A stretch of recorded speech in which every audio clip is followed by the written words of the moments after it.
Ashama harka fuunee maatiin koo kan biyya keessaa kan biyya alaa jirtan bakkuma jirtanitti nageenyi waaqayyotu nuuf baay'atu anu buleetin keessan nagaa koodhaa maatiin darartutu akkasumas warra maatiin haafin ta'in maatiin haataadha anallee maatiin isinii ta'a akkasumas warri maatiin haatatanii jirtanii guddaa tokko galatoomaadha laayik sheer gochuudhaan jajjabeessitanii asiin nageessanii galatooma jechuun jaaladha.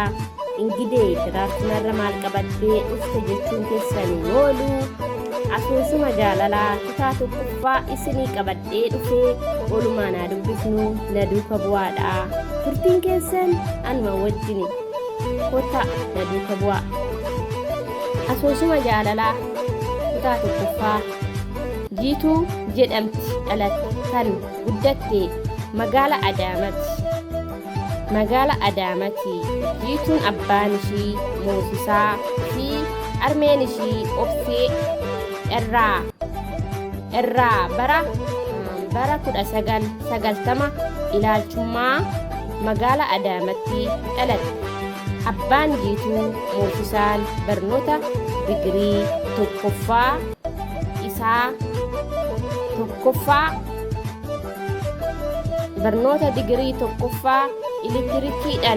elektirikiidhaan eebbifame waan ba'eef hojiin isaa harki caalu humna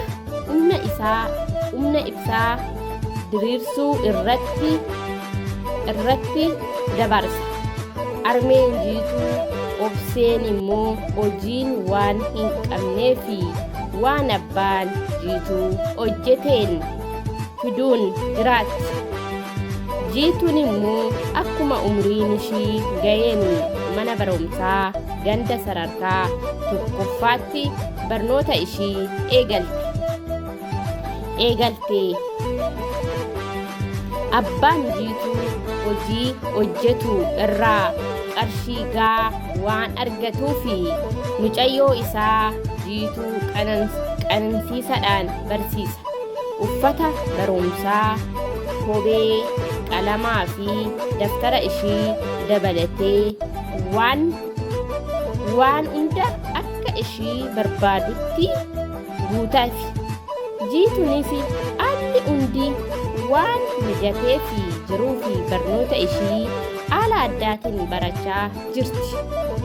Abbaan Jiituu fi armeen ishii jireenya gaarii haa jiraatan malee mana jireenyaa magaala Adaamaa keessaa hin qaban. Garuu maatiin moosisaa jireenya gammachuu jiraatu. Ilmoon isaanii Jiituun ishiin malee waan hin qabneef akka malee jaalatu. Ishiin malee waan hin qabneef akka malee jaalatu. Jiituunis kan irraa ka'e akka malee of geessee hiriyoota ishii waliin jiraatti.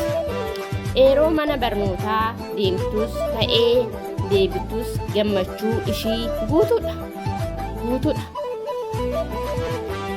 Guyyaa tokko Jiituun osuma barattuu muddannoon addaa tokko ishii mudate. Yeroo muddannoon kun ishii mudatu Jiituun nama umurii 10 kutaa arfaffaa baratti turte.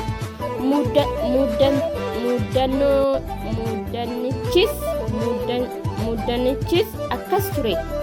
Jiituun akkuma guyyoota duraanii ganama kaatee mana barnootaa deemaa jirti ture. Osuma daandii magaalaa keessa deemtuu hiriyaa daree ishii balbala mana nyaataa dhaabbatee nyaata kadhatu argite. Mucichi maqaan isaa Nimaannoo jedhama. Nimaannoon maatiin isaa harka qaleessa waan ta'aniif yeroo baay'ee nyaata nyaatee mana barumsaa hin naqu.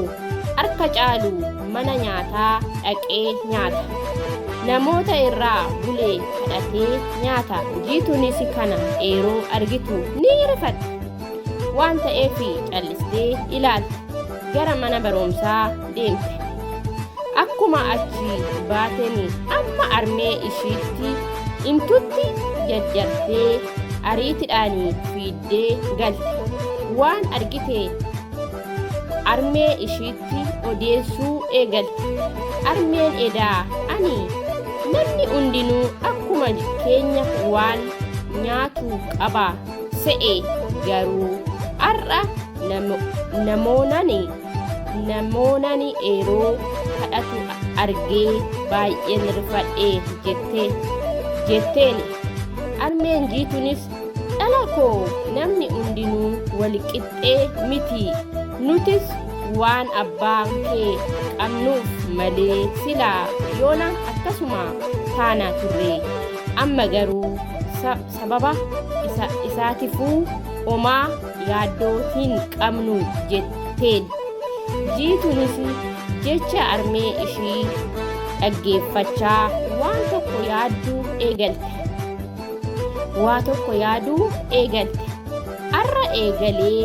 Arraa eegalee daabboo armeen koo cireenaaf kennitu irraa namoodhaaf fudhadheetan dhaqaafi murteessite. Akkuma yaadde obboroo barraaqa kaatee waan armeen ishii laatteefi irraa